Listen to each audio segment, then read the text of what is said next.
2024 திராவிட model அரசு என்ன பண்றாங்க, ஒரு சிறுபான்மையருக்கான ஒரு சலுகையை கொடுக்குறாங்க. என்ன அப்படின்னு பார்த்தோம்னா, நீங்க இந்துவா இருக்கீங்க, நீங்க இஸ்லாமியரா மதம் மாறிட்டீங்கன்னா உங்களுக்கு பிசி சர்டிபிகேட் வழங்கப்படும். அதுக்கான அரசாணைய திராவிட மாடல் அரசு வெளியிடுறாங்க. என்ன பண்றாரு, பரமசிவம், தூத்துக்குடியை சேர்ந்த பரமசிவன் அப்படின்றவர் என்ன பண்றாரு, சம்ஷீர் அகமது அப்படின்னு சொல்லி இஸ்லாமியத்துக்கு மதம் மாறுறாரு. மதம் மாறினோடனே அவர் போய் தாசில்தார் ஆஃபீஸில் போய் கேட்குறாரு, எனக்கு வந்து பிற்படுத்தப்பட்ட சர்டிஃபிகேட் வேணும், என்னை அங்கீகரிக்க வேணும் அப்படின்னு சொல்லி அவர் கேட்குறாரு. அவர் அதெல்லாம் இல்லைன்ற மாதிரி இல்லை, அது ஒரு கேஸ் மாதிரி போகுது.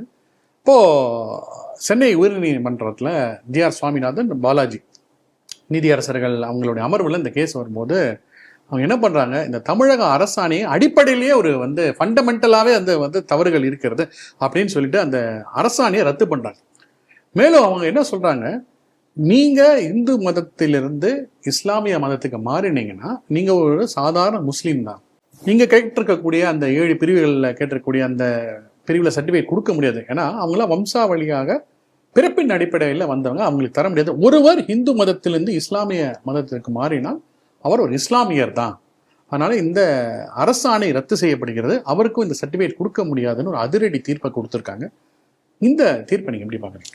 அதிரடி தீர்ப்பு அப்படிங்கிறதையும் தாண்டி அழகான அருமையான தீர்ப்பு அப்படின்னு, உன்னுடைய ஆயுதத்தை வச்சே சம்பவம் பண்ணுறது அப்படின்னு சொல்லுவாங்கள்ல, இந்த சினிமா ஃபேமஸான டைலாக்.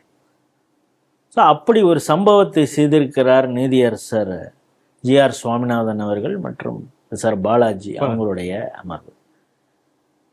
ரொம்ப தெளிவாக சொல்கிறார். அதாவது அன்சார், ஜெகானி முஸ்லிம்ஸ், துபேகுலா, லப்பைஸ் இன்க்ளூடிங் ராவுத்தர் அண்ட் மரக்காயர், அவங்க வந்து தமிழ் பேசுவராக இருக்கலாம், இல்லை உருது பேசுவராக இருக்கலாம், மாப்பில்லா, ஷேக் சையத், இவர்களை தான் வந்து என்ன சொல்லியிருக்காங்க, பேக்வேர்ட் கிளாஸ் முஸ்லிம்ஸ் அப்படின்னு சொல்லியிருக்காங்க. இதில் திடீர்னு ஒருத்தர் மதம் மாறினவர் என்ன இதில் வந்து லெப்பையா சேர்த்துக்கங்க, ராவுத்தரா சேர்த்துக்கங்க அப்படின்னு ஒரு ஸ்பெசிஃபிக்காக வந்து சொல்ல முடியாது அப்படிங்கிறது தான்.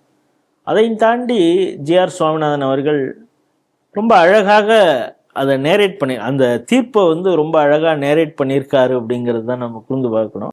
இப்போ கர்வாபசின்னு நம்ம இந்து அமைப்புகள் சில விஷயங்கள் செய்யும். என்னென்னா, பலரை வந்து ஆசை வார்த்தை காட்டி, பணத்தை ஆசை கூட்டி வேலை வாங்கி தரோம், இது போன்ற பல வாக்குறுதிகளை, போலியான வாக்குறுதிகளை கொடுத்து மதம் மாற்றுவாங்க. பேருக்கு கொஞ்ச நாளைக்கு வந்து ஏதோ ஒரு ஸ்கூலில் அட்மிஷன் வாங்கி கொடுத்துட்டு பிறகு அவங்கள நாட்டாத்தில் விட்டுருவாங்க அப்படிங்கிற ஒரு பக்கம்லாம் இருந்தால் கூட இப்படி ஆசை. ஸோ இவங்க ஒரு கட்டத்துக்கு அப்புறம் மதம் மாறியவர்கள் இங்கே வந்து பார்த்த பிறகு இங்கேயும் அங்கே சமூக ஏற்றத்தாழ்வு இருக்குது, நம்மளை இந்த சர்ச்சுக்குள்ளார விட மாட்டேங்கிறான், இந்த மசூதிக்குள்ளார போக முடியல அப்படிங்கிறது. எப்படி மசூதிக்குள்ளார அவங்க வந்து ரோட்லேயே நமாஸ் பண்ணுறாங்க, அது எப்படி அந்த மசூதியெல்லாம் விட மாட்டாங்க அப்படின்னா, சாதாரண எல்லா முஸ்லீம்களாலும் 1000 விளக்கு அந்த மசூதி உள்ளே போக முடியுமா அப்படிங்கிறதே ஒரு கேள்விக்குறி. இது குறித்து தவீத் ஜமாத் பல வீடியோக்கள் ஆரம்பத்துலலாம் நிறையா போட்டிருக்காங்க. இவங்க போயிட்டு வந்தவுடனே கழுவி விட்டாங்கங்கிற அந்த செய்தியெல்லாம் அந்த நேரத்தில் வந்ததுங்கிறத பார்க்குறோம். இப்போ இந்த தீர்ப்பின் மூலம் இன்னொரு விஷயம் ஆயிருக்குது. என்னென்னா, சாதியற்றது அப்படின்னு தானே இவங்க சொல்கிறாங்க. எங்களுக்கு வந்து பட்டியல் சமூகத்தினராக இருக்கட்டும், எந்த சமூகத்திலிருந்து இஸ்லாம் அப்படின்னு வந்துட்டாங்கன்னா அவங்க ஜாதியற்றவர்களாக ஆகிவிடுவார்கள். அந்த அங்கீகாரம் கிடைக்கிறது அங்கு. இன்னும் நான் வந்து அடிமையாக இருக்கிறேன் அப்படின்னு பல மேடைகளில் திருமாவளவன், வன்னியரசு இவங்கெல்லாம் பேசுவாங்க. இப்போ அவங்களுக்கு இந்த தீர்ப்பை என்ன சொல்கிறாங்க, ஏன்னா இதுலேயே அவங்க வந்து பிசி கேட்டகரியில் இருக்கிறது 7 சொல்கிறாங்க. இது இல்லாமல் பல நார்த் இந்தியாலாம் பார்த்திங்கன்னா 27 வகையான சாதிய உட்பிரிவுகள் இஸ்லாத்தில் இருக்கிறது மாதிரிலாம் சொல்கிறாங்க. இப்போ பஸ்மந்தா ரொம்ப ஃபேமஸாக இருக்கக்கூடியது, நீங்கள் புரிஞ்சுக்கணும் நம்ம நேயர்கள் அப்படின்னா, பஸ்மந்தான்னு ஒரு அமைப்பு, ஒரு இஸ்லாமிக் செக்ட் இருக்குது. அவங்க நிறைய பெரும்பாலும் என்ன ஒரு ஆர்டிசனாக இருப்பாங்க. அவங்க வந்து பட்டியல் சமூக இதில் கேட்டகரியில் அங்கே வருவாங்க. அந்த பாஸ்மந்தா முஸ்லீம்களை மற்ற முஸ்லீம்கள் ஏற்றுக்கொள்வதில்லை அப்படிங்கிறது தான். அவங்களுடைய திருமண உறவு கூட பஸ்மந்தா முஸ்லீமோட மற்ற முஸ்லீம்கள் வந்து திருமண உறவை வைத்துக் கொள்வதில்லை அப்படிங்கிறதுலாம் நார்த் இந்தியாவில் இருக்குது.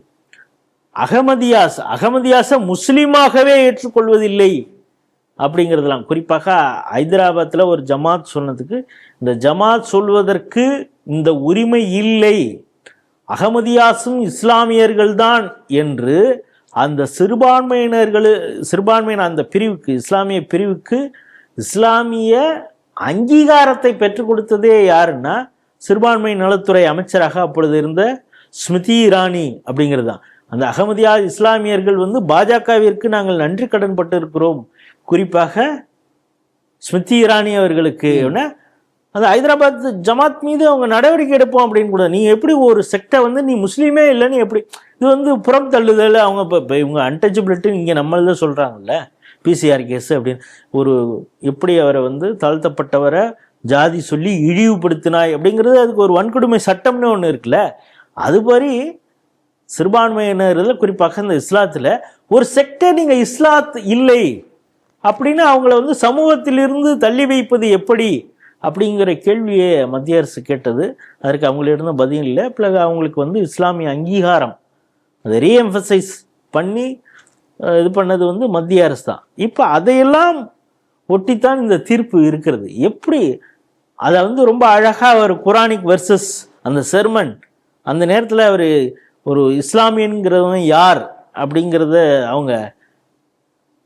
அவங்களுடைய மத நூலில் எப்படி கடைசி அந்த உரையில் அவர் எப்படி சொல்லியிருக்காரு, ஒரு அரபு முஸ்லீம் தான் வந்து உலகத்திலே வசத்தியான முஸ்லீம், மற்றவர்கள்லாம் அவனுக்கு கீழே அப்படி என்பதும் கிடையாது, அரபு இல்லாத இஸ்லாமியன் தான் உலகத்திலே உயர்ந்தவன் அப்படிங்கிறதெல்லாம் இல்லை அப்படின்னு அந்த மதத்தில் சொல்லப்பட்டிருக்கிறது. அப்படி உயர்வு தாழ்வு இல்லாத ஒரு மதத்தில் ஒரு மதம் மாறிய பிறகு இல்லை எனக்கு இந்த செட்டில் தான் எனக்கு வேணும் அப்படின்னு எப்படி கேட்க முடியும்?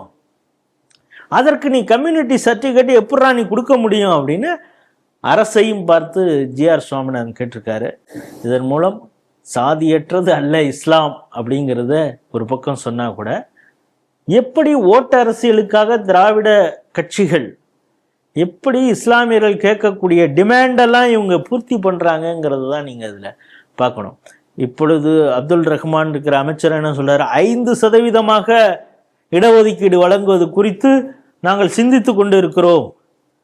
சிறைவாசிகள் 25 ஆண்டுகளுக்கும் மேல் இருக்கக்கூடிய சிறைவாசிகளை முன்விடுதலை செய்வதற்கு யோசித்து கொண்டு இருக்கிறோம்.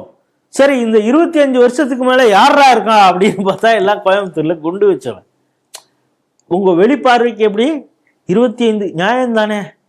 25 வருஷத்துக்கு மேல கஷ்டப்பட்டு இருக்கான் அந்த சிறைவாசி, அவனை வெளியிட ஒண்ணுன்னு நினைக்கிறாங்க, அது நல்லது தானேன்னு பார்த்தா அந்த கேட்டகரியிலே மொத்தம் எத்தனை பேர்ரா வரான், அவன் யார்றான்னு நீங்க அவனுடைய ப்ரொஃபைலை போய் நோண்டி பார்த்தீங்கன்னா எல்லாமே கோயம்புத்தூர் குண்டு வெடிப்பில் சம்மந்தப்பட்டவனாக இருக்கிறான். ஸோ இவங்களுடைய டிமாண்ட் ஒரு பக்கம், ஆட்சி அதிகாரத்து வெளியில இருந்து இவங்க வைக்கக்கூடிய டிமாண்டு, இவங்களுக்கு ஓட்டு வங்கி இருக்கிறது அப்படின்னு சொல்லி இந்த 2 திராவிட கட்சிகளும் பயந்துக்கிட்டு அதை பண்ணிடுறோம் இதை பண்ணிடுறோன்னு. இப்பொழுது ஆட்சி அதிகாரத்துக்கு அருகிலேயே வந்த பிறகும் அதே கோரிக்கையை வைத்து கொண்டு இருக்கிறார்கள். அப்படிங்கிற இந்த காலகட்டத்தில் இந்த தீர்ப்பு வந்திருக்கிறது அப்படிங்கிறது உண்மையிலேயே பாராட்டுதலுக்குரியது. ஜிஆர் சுவாமிநாதன் அவர்களுக்கு ஒரு சல்யூட்.